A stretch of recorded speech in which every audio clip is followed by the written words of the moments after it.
Axşamınız xeyir dostlar. Hər gecəyə bir nağıl proqramında hər birinizi xoş gördük. Yatağa girib yerinizi rahatladıqsa başlayaq.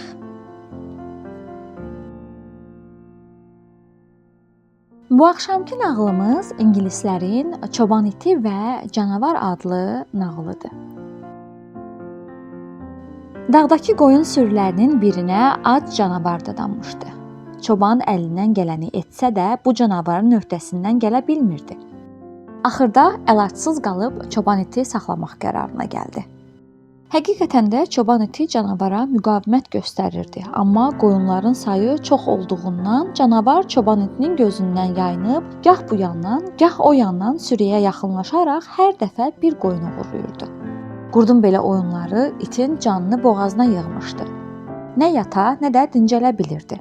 Sahibinin yanında üzü qara olmaq istəmirdi.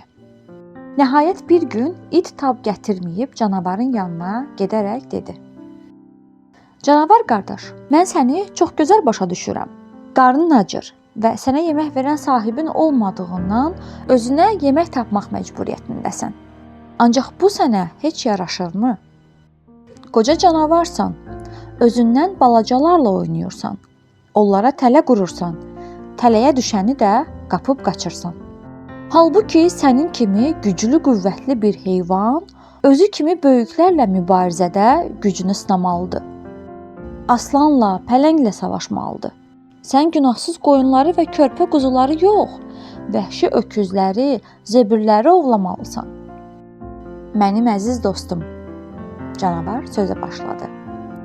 "Biz səninlə uzaqdan qohum sayılırıq, lakin dünyalarımız fərqlidir.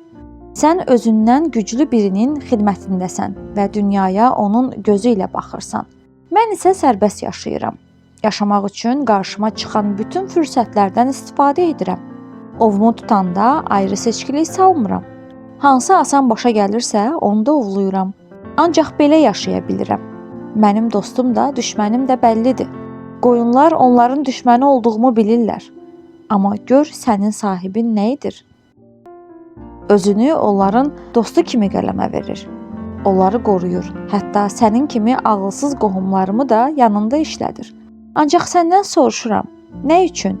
Ürəyi istəyəndə həmin qoyunları kəsib yeyə bilmək üçün, ya da başqaları kəsib yesin deyə onları satır. İndi görürsənmi?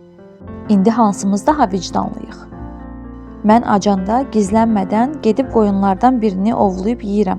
Sənin sahibin isə qoyunları kəsib yeyir, ya da ətini satır. Buna görə də mən haqlıyam. Məlum düşmən dost kimi görünən gizli düşməndən daha xeyirlidir." Bu sözləri eşitdikdən sonra çoban iti çaşbaş qaldı. Doğrudan da canavar özünə görə haqlı idi.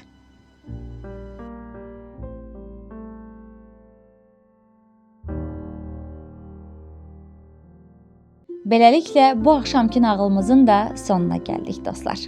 Növbəti axşam yeni nağılla görüşmək üzrə. Gecəniz xeyrə qalsın.